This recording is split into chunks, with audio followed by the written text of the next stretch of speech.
Welcome to Goma at Home. Today we are preparing kilawing ulo ng lechon. Diba? Usually pag may mga party kayo sa bahay, kumakain ka ng lechon, naiiwan yung ulo. Sometimes hindi mo alam kung anong gagawin. Iba naman ginagawang paksiw na lechon. Iba naman pwedeng kilawin. Iba naman kinakain lang na outright na gano'n. So unahin muna natin i-prepare yung mga lamas na to. Lamas like onions. We're using two kinds of onions. No? Meron tayong mga sili. We'll put, of course, our very strong vinegar. No? Tapos salt and pepper. Okay. So we'll cut our onions first. And to small pieces. Alright. Lami man ang lami ang kinilaw pag daghan sa lamas. Yung kilawin or kinilaw galing to sa mga Ilocano, no? Kilaw, root word niyan kilaw. Kilaw is the food. Yan. Kinilaw is kinilaw na baboy, ulo ng lechon, kinilaw na isda. Yan, yun ang paggamit ng word na yan. So kilawin, kilawin din, ganun. So lagyan natin dito sa bowl. And then we'll prepare some sili. We'll put in, sarap kaya yung kilawin na banghang. Kayo, mahilig ba kayo sa banghang na kilawin? Yes, ako mahilig ako sa banghang na kilawin.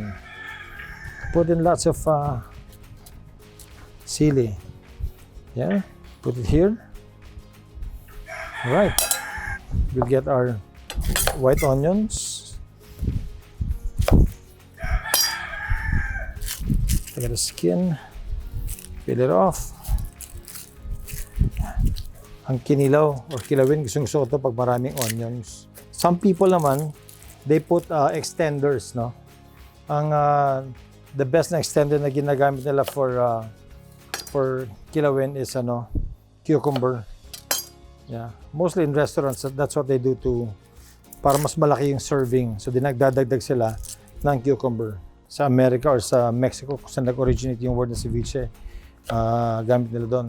Fish, yan, usually fish talaga eh. So, ito naman onions na to, putulin din natin gano'n.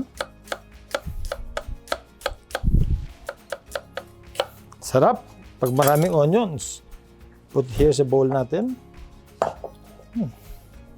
Then, and let's put in some red pepper. Kaya ito yung maganda pag yung condiments mo nandun nasa harap mo lang, no? It's all there. So whatever you need nandun lang sa harap mo. Minsan nga unscheduled yung ibang spices pero nilalagay mo nilalagay mo dun sa niluluto mo or sa pine-prepare mo. So like this one. Oh. May pepper tayo nakita. So lagyan natin yung pepper natin diyan. Pag ganyan, mahaba siya, we'll cut this into cubes. Put this here. So, with this one pa lang, ganda na ng color natin, no? Lagyan siya ng suka. Itong vinegar na to, galing to kay Ray Evangelista. Yeah, yung dating PBA player. He's our neighbor here in Ormoc City. And he makes one of the best tuba suka. Wow, sarap. I like putting in lots of suka and then nilalagyan ko rin siya ng lemon juice. Put in some lemon juice, no? Squeeze in some lemon juice. There you go. Mas maasim, mas masarap. Ganda yan. Maganda yung lemon juice sa kamay. Nakakalambot ng kamay. Nakakakinis pa. So we'll put in some salt, some ground pepper.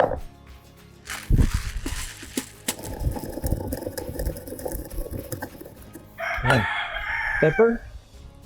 And of course, hindi pwedeng walang ginger ang kilawin. Dapat maraming ginger. There you go. Dagdagan pa natin. Oh, sarap nito. Okay, let's mix this. Ito pa lang, pwede na. See how beautiful it is. Ganda ng color, ganda ng itsura. Sarap ng lasa nito. Let's try it.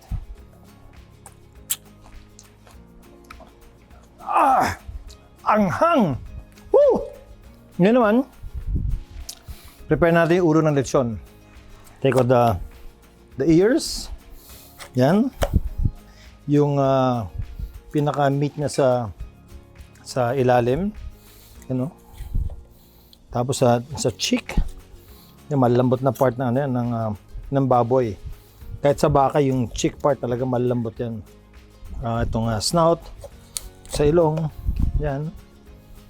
So this well cooked already kasi nilechon na to. So hindi na natin kailangan na initin pa or torch, but it's really up to you kung anong gusto nyo gawin.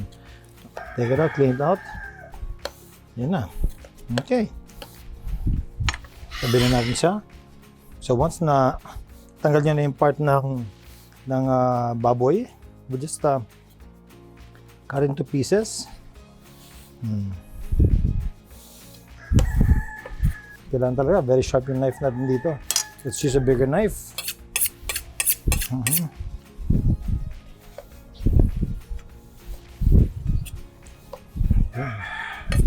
Isa sa masarap na part ng baboy, yung lechon, yung tenga, ang dunggan. At may kaunon. Because of the cartilage, no? Yung cartilage medyo malutong. Okay. So once it's all cut up, ito, lagyan na natin dito sa bowl. And then we'll mix it. And then we'll adjust the taste. Kung gusto natin ng konti pang alat, or konti pang anghang, or konti pang asim. Okay, so now we'll mix this. Let's put in more suka. Yan. Masarap talaga yung kilawin na maraming suka eh. Beautiful. And then, tikman natin. Okay. You see?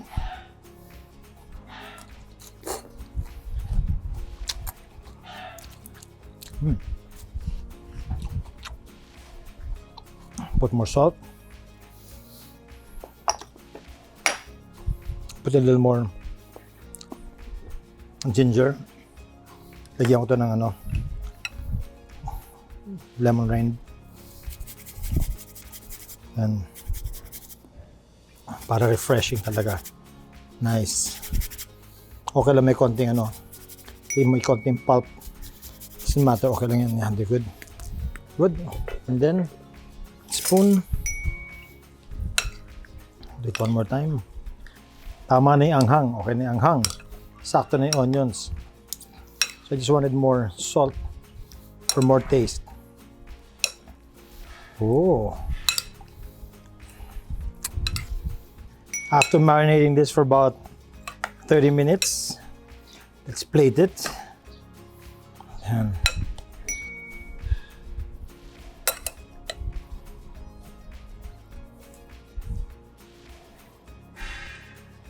There you go. And of course, kilawing ulo ng lechon is best served with a cold glass of beer.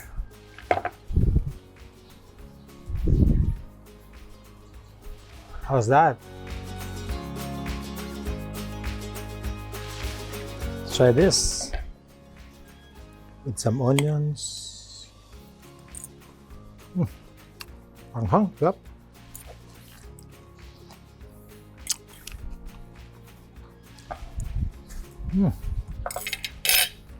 Really good.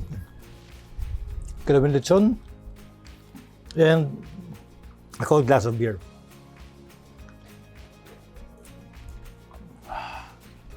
Sarap. It's so refreshing on a sunny afternoon. Wow. There you go. Thank you for watching Goma at Home. Subscribe, like, and leave a comment. And don't forget to click on the notification bell para alam nyo kapag meron tayong bagong video na lumalabas. So, try this recipe. Get these basic ingredients. Gawa kayo ng kilawing ulo ng lechon. And let me know. Leave a comment kung ano yung experience nyo sa pagluto nyo. Okay? Again, this is Richard Gomez, right here in Ormoc City. Thank you for staying with me here in Goma at Home. Bye guys. See ya.